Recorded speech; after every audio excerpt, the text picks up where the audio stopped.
Buenas noches, familia, amigos, bienvenidos a esta su fórmula antinovelas, Lilith en CDN. Soy Lilith Lebron y tengo un co-host invitado. Él es protagónico, me ha encantado porque me dicen que hacemos bien, como así una parejita televisiva. Bartolomé Pujals. Bueno, queridísimo, obviamente ustedes saben que ha sido uno de los candidatos más queridos y más debatidos en la farándula política y peruana, que no es farándula. Y hablamos, obviamente, de un representante digno del país que queremos. Un joven que, bueno, es una promesa ya cumplida. ¿Cómo tú estás, Bartolomé? Muy bien, con gran placer de compartir contigo. Lástima que sea por esta vía, fruto de la covidianidad, pero como hablábamos por el aire, tú y yo estábamos entrenados desde antes para la pandemia. Estaba muy cuevado. Sí. Bartolomé, tantos temas que tratar contigo, pero obviamente tenemos que arrancar por lo más importante y es el tema de lo que implica aumentar la densidad habitacional. Y la, digamos, modificación de esa ordenanza número 85-09 en función de las dificultades que ya tenemos, Bartolomé, porque tenemos una ciudad donde antes habían casas, varios de nuestros polígonos centrales y otros, circunscripciones donde ahora hay apartamentos multitudinarios y tú sabes que las callecitas son las mismas y los acueductos son los mismos. En fin, que uno lo ve y uno dice, ¿cómo se puede? ¿Qué opinas tú sobre esto? Mira, nosotros hace meses que hemos estado advirtiendo precisamente sobre el peligro de lo que ya ocurrió, de que se le diera un golpe a la ciudad, aumentando la densidad en la circunscripción 1, sin resolver primero los problemas de la ciudad. Para los televidentes que quizás no sepan qué es esto de la densidad es la cantidad de habitantes que existen, que viven, que habitan en 1 kilómetro cuadrado. En el caso del Distrito Nacional, la densidad del Distrito Nacional es de 10.500 habitantes por kilómetro cuadrado. Para que alguien tenga una referencia y dirá, bueno, eso es mucho o poco. Bueno, la ciudad de Nueva York tiene 10.000 y pico de habitantes por kilómetro cuadrado. Pero eso es la ciudad de Nueva York. La circunscripción 1, donde se implementará esta ordenanza, esta modificación, tiene unos 7.700 habitantes por kilómetro cuadrado. ¿Qué es lo que quiere decir este aumento de la densidad? Bueno, que los desarrolladores inmobiliarios podrán construir más unidades departamentales donde antes podían construir menos. Pero, ¿cuál es el problema de esto? Bueno, de que para aumentar la densidad primero tenemos que mejorar la ciudad, porque aumentar la densidad implica más tapones, más contaminación, más saturación de los servicios básicos en una ciudad que hay que decir que de que aquí cae una gotita de agua, se inunda porque no tenemos un drenaje pluvial, porque no tenemos alcantarillado, porque hay un problema serio, grave, de urgencia, de acceso a agua potable. Yo vivo, por ejemplo, en El Millón y yo no tengo acceso a agua potable. Aquí en el edificio donde yo vivo es por pozo. Entonces, el año pasado, en el 2019, el Consejo de Regidores del Ayuntamiento del Distrito Nacional aprobó el Plan de Ordenamiento Territorial. ¿Qué es el Plan de Ordenamiento Territorial? Bueno, es la carta de ruta de la ciudad. Establece un diagnóstico de los problemas que tenemos y dice lo que tenemos que hacer para resolverlo y para que podamos tener una ciudad habitable. Y una de las cosas que dice este Plan de Ordenamiento Territorial es que si nosotros seguimos aprobando medidas como esta, la ciudad en el 2030 va a colapsar. Yo soy de lo que cree que esta ciudad ya está colapsada, porque aquí esta ciudad es intransitable, no hay equipamientos en términos de servicios básicos, el tema de los residuos sólidos siempre es la misma historia, de que todos los alcaldes... Bartolomé, tú que hablas de los equipamientos, una cosa de verdad vital. Aquí hay unos edificios de cantidad de pisos y los bomberos de nosotros no tienen escaleras que lleguen. O sea, para empezar, hay de verdad, un riesgo enorme a la vida de aquellas personas que están encaramadas. Vamos a hablar claro, o sea, pagando lujo. Y como tú decías, muchos de estos desarrollos inmobiliarios que se han hecho en lugares en donde había una casa, donde habitaba una familia de 5 o 6 personas, y ahora te meten en ese edificio de apartamentos 20 familias. Eso en términos de lo que tiene que ver con los sistemas de más energía, de los sistemas de electricidad, de alcantarillado y drenaje sanitario, evidentemente va a saturar la cobertura y el funcionamiento de esto. Entonces, lo que nosotros hemos dicho de que este ayuntamiento, este Consejo de Regidores, en 7 meses que tiene, la medida más importante que dicta, lo dicta en contra de la ciudad. Y lo dicta en contra incluso del mismo Plan de Ordenamiento Territorial que aprobaron. Porque hay que decir que el Consejo de Regidores de hoy La mayoría de esos regidores son los mismos regidores de la pasada administración encabezada por David Collado, y fueron los que aprobaron un plan de ordenamiento territorial, que dentro de las cosas que dice es que para poder aumentar la densidad hay que tomar en cuenta índices como el índice de edificabilidad, de ocupación, índices que no se han hecho porque ese plan fue aprobado apenas el año pasado, y porque aquí, mira lo que pasó en el día de hoy, por ejemplo, que se generó un derrumbe en la zona de la Leopoldo Navarro con Bolívar. Y lo que hemos visto es que esto pasa por la falta de autoridad, por la falta de regulación, por la falta de planificación. Esta medida fue aprobada a pesar de que todas las juntas de vecinos se opusieron a ellas, de que desde febrero, mira, se hizo en medio de una pandemia, una vista pública por Zoom, que se aprobó un reglamento para que pueda hacerlo, y entraron 52 personas, y de esas 52 personas que entraron ahí, 32 eran regidores, es decir, no era representativa, y los otros eran miembros de de asociaciones de desarrolladores inmobiliarios.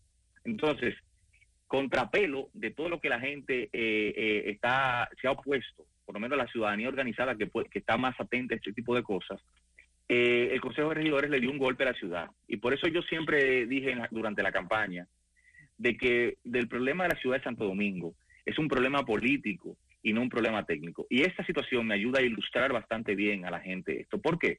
Porque fíjese cómo un grupo de desarrolladores inmobiliarios tiene más fuerza que las juntas de vecinos y que los ciudadanos que están tratando de tener una ciudad habitable. Fíjense que es fácil, un consejo de regidores aprueba medida para ellos y no para la ciudadanía. Y fíjate que es una contradicción que teniendo nosotros espacio para crecer horizontalmente sin realmente crear este caos de tránsito que tenemos, digamos, en los polígonos centrales y en las circunscripciones más habitadas, ¿qué contradicción es que en lugar de expandir la ciudad y ampliarla para que de hecho incluso haya, digamos, más facilidad de transporte y más desarrollo horizontal, lo que hagamos es seguir apilando a la gente como si fuera hacinándola? Aún fuese en, digamos, torres con piso de mármol, están hacinados. O sea, son cosas que de verdad no hacen mucho sentido. Y veremos cómo se siguen desarrollando, pero obviamente la normativa y la guía por donde vemos que se está encauzando el asunto no plantea una solución, Bartolomé, esa es la pura verdad. Y no se puede hacer elevado por ahí, o sea, no hay manera de hacerlo, o sea, no hay... No, porque otra de las cosas es que si tú te fijas, esto es una ciudad. Cuando digo servicios básicos en términos generales, aquí el transporte colectivo no funciona, porque la ciudad de Nueva York es una ciudad altamente densa, pero tiene un sistema de transporte envidiable, un sistema de transporte que lo utiliza todo el mundo. Así también, Bartolomé, que no caben aquí, mira. Claro, no claro, entonces, si nosotros no cambiamos el modelo, primero no resolvemos estas cuestiones esenciales, la zapata de la ciudad, para que esta ciudad pueda ser habitable, porque la densidad como tal no es mala en sí misma, porque el problema es que si no se resuelven los problemas para que la ciudad sea densa, entonces lo que vamos aquí a convertir esto en un caos. Porque si tú no tienes ni siquiera acceso a agua potable a tu casa, solamente hay que poner cualquier interactivo en la mañana en programa de radio para que tú veas y que abran las líneas telefónicas en el Distrito Nacional. Y te prometo que de 10 llamadas, por lo menos 5 o 6 llamadas de eso van a ser reclamando porque no tienen acceso a agua potable. Entonces, aquí hay un problema serio de contaminación del agua que hay en el subsuelo. Imagínate esa bomba para subir a 27 pisos, claro, que antes había una sola casita ahí, o 2 casas. O sea, realmente es una proporción muy forzada. Entonces, las políticas públicas tienen que ser para mejorar la vida de la ciudadanía. Si hay un lugar en donde tiene que aumentar la densidad, más que en la circunscripción 1, para poder garantizar desarrollo, para poder garantizar inclusión, es, por ejemplo, en la circunscripción 3. En la circunscripción 2, pero ¿qué pasa? Los desarrolladores inmobiliarios no quieren ir a hacer apartamentos para allá. ¿Por qué? Porque eso implica hacer desarrollos, inversión por parte de ellos y por parte del sector público, que no lo quiere hacer. Entonces, nosotros lo que hemos dicho es, nosotros nos hemos unido a el reclamo de ciudadanos que están organizados en diversas juntas de vecinos, de algunos regidores que votaron en contra y que pusieron la voz de alerta, como es el caso de Neris Martínez, que es una regidora de la circunscripción 1, que votó en contra y evitó hasta que pudo, pero una golondrina no hace verano. Y nosotros lo que estamos ahora en un proceso, primero, de concientización al de la ciudadanía del problema de esta medida para buscar la forma de generar una conciencia ciudadana para lograr revocarla. Y en segundo lugar, estamos en un proceso de análisis y estudio para impugnar esta ordenanza por vía judicial, conforme establece la ley, para tratar de revocarla y lograr que la ciudad no siga caminando por el sendero del caos y el desorden y de la falta de planificación. Bueno, pongamos esperanza de verdad en que haya un criterio de colectivo, de evolución y de verdad de sentido común literalmente en las autoridades para evitar, digamos, este tipo de medidas que la verdad no nos hacen lógica ninguno. Tú sabes, Bartolomé, que tengo varias cositas que preguntarte, no te puedo dejar ir. Primero, ¿qué te pareció la audiencia en el caso Antipulpo? ¿Y qué perspectivas, tú como un joven político, una promesa, digamos, de la política dominicana, qué perspectivas a futuro tú ves de este tipo de situaciones y en particular de esta audiencia y este caso? Yo creo que el resultado de este proceso que comenzó con la imposición de las medidas de coerción en el caso de Antipulpo, primero es una gran ganancia de la ciudadanía que en los últimos 10 años ha estado movilizándose en contra de la corrupción y la impunidad, y que en el 2017 tuvo su epítome con el proceso que conocimos como la Marcha Verde, que fue un proceso sin precedentes, un parteaguas en la vida dominicana, en la historia republicana, en donde se le dijo basta ya a un modelo en donde la corrupción y la impunidad son características fundamentales. Sin esa lucha, sin esa ciudadanía organizada, vigilante, que luego se dio cita en la Plaza de la Bandera y que está silente y que ante cualquier resbalón está pendiente para que la clase política sepa que tiene que reformarse, no hubiese sido posible, porque a veces las cosas no dependen ni siquiera de la voluntad de un hombre, de una mujer, de un ciudadano, sino de un contexto. Como decía Gasset, el hombre es él y sus circunstancias, y las circunstancias han llevado a que no pueda ser posible no castigar la corrupción, para no determinar definitivamente con el tema de la impunidad. Yo creo que esto abre grandes perspectivas, le permite a la ciudadanía recuperar la esperanza, saber de que los consensos sociales que estaban rotos se pueden comenzar a reconstruir. Quiero también esto vincularlo con el paquete de medidas que, por ejemplo, el presidente de la República presentó en el día de ayer a propósito de celebrarse y conmemorarse el Día Internacional contra la Corrupción, en donde se vio claramente que hay una voluntad política de cambiar y de dejar un legado institucional duradero para que la justicia sea independiente, para que la justicia no vuelva a ser un comité de apoyo, un comité de base de un partido político. Que no la secuestre. Claro, y yo creo que eso va a permitir que sin lugar a duda podamos plantear nuevas conversaciones sobre temas que antes era imposible discutir porque estábamos inmersos en la lucha por preservar la democracia. Y fíjate que hay algo importante que yo como joven quiero que tú se lo digas a la gente que nos sintoniza y a la población joven, sobre todo, y vulnerable, que dice, bueno, eso lo sacan ahorita.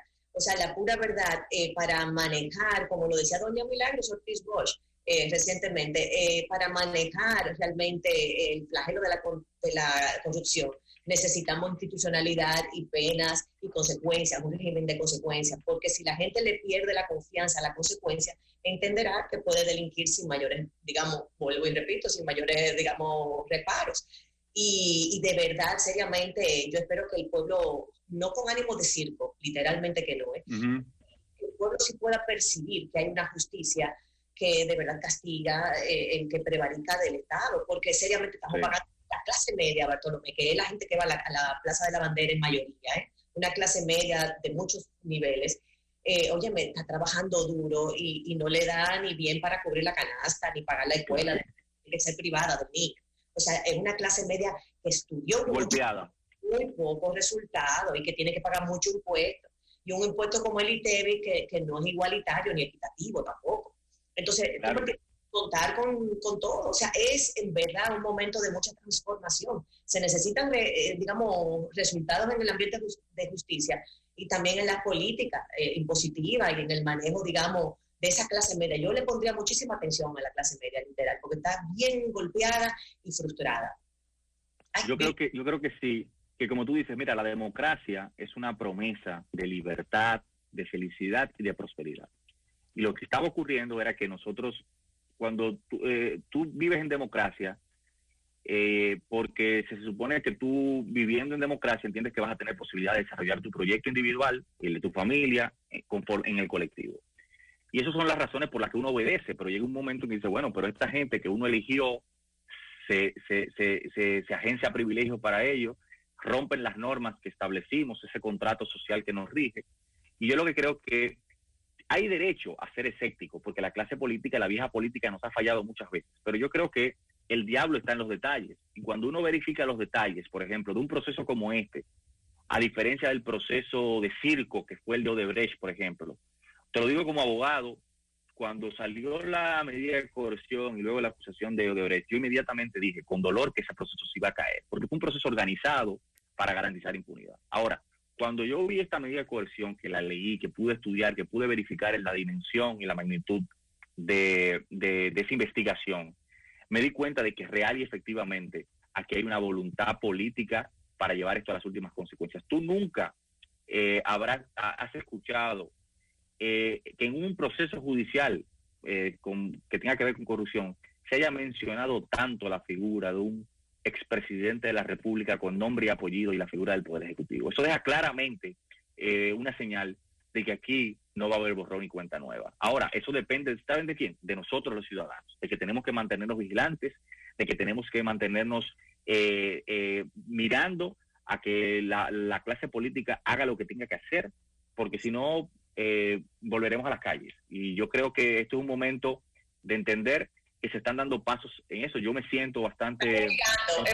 Estamos mirando. La clase media y el pueblo dominicano está mirando. Mira, yo me siento esperanzado en la dirección que se ha tomado la justicia y que ha tomado las medidas que en ciertos puntos ha dado el gobierno en materia de institucionalidad.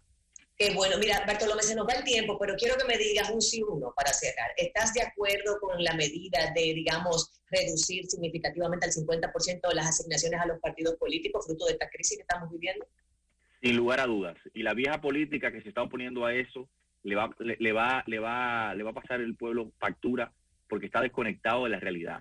Si ellos quieren si se niegan a reformarse, la gente lo que va a decir, es para afuera que van también. Ya lo dijo Bartolomé Pujal, ya lo saben, así es que vamos a una pausa y regresamos con más de su contenido. Vamos a cerrar ahora directico, atiende Bartolomé, con el queridísimo John Wayne de La Familia y sus Rap Noticias, ¿ok? Un resumen de todo lo que pasó en la audiencia en el mejor estilo de rap y con ese periodista rapero que nos damos. Así es que disfrútelo y de ahí seguimos con más del contenido.